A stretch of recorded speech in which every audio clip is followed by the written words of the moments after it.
required to post a bond of up to $15,000. আমেরিকার B1 বা B2 visa পাওয়ার আনন্দ এখন আর শুধু ইন্টারভিউর উপর নির্ভর করছে না। পকেটে থাকতে হবে প্রায় 18.5 লাখ টাকা। শুনতে অবাক লাগলেও ট্রাম্প প্রশাসনের নতুন ভিসা বন্ড কর্মসূচি এখন এক রূঢ় বাস্তবতা। বাংলাদেশ সহ 38টি দেশের নাগরিকদের জন্য এই শর্ত বাধ্যতামূলক করা হয়েছে। কিন্তু কেন এই বিশাল অঙ্কের জামানত? আর এই টাকা কি আদৌ ফেরত পাওয়া যাবে, নাকি স্রেফ দেশটিতে ঢোকার টিকিট এটি? চলুন আজকের এই কূটনৈতিক মারপ্যাচের সুলুক সন্ধান করি।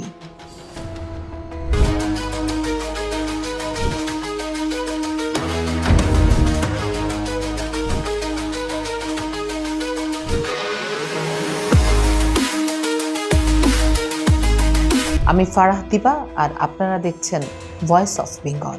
আজ আমরা এমন এক বিষয় নিয়ে কথা বলবো যা আগামী 21 জানুয়ারি থেকে অনেক বাংলাদেশির আমেরিকা যাওয়ার স্বপ্নকে বদলে দিতে পারে। স্রেফ ভিসা পেলেই চলবে না, গুনতে হবে কোটি কোটি টাকা।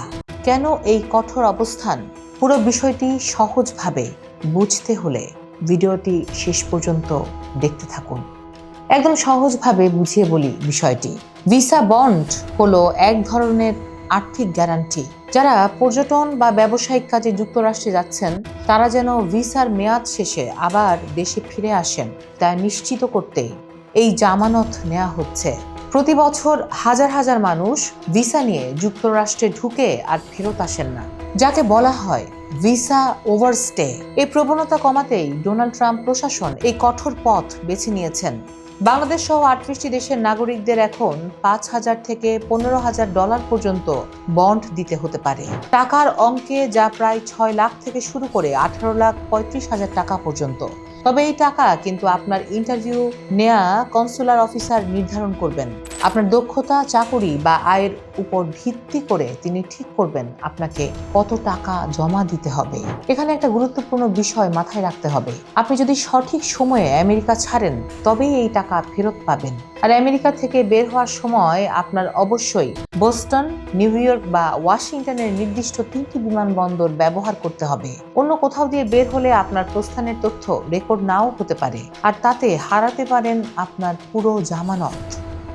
আমেরিকার এই সিদ্ধান্ত কি কেবলই অভিবাসন নিয়ন্ত্রণ, নাকি উন্নয়নশীল দেশগুলোর ওপর এক ধরনের অর্থনৈতিক চাপ? মেধাবী শিক্ষার্থী বা পর্যটকদের জন্য এই বিপুল পরিমাণ টাকা কি বাধা হয়ে দাঁড়াবে না? মেধার যোগ্যতার চেয়ে কি এখন আর্থিক সচ্ছলতায় ভিসা পাওয়ার প্রধান চাবিকাঠি হয়ে উঠল? আপনার কি মনে হয় এই নীতি কি আদৌ অবৈধ অভিবাসন কমাতে পারবে? কমেন্টে আপনার যুক্তি তুলে ধরতে পারেন।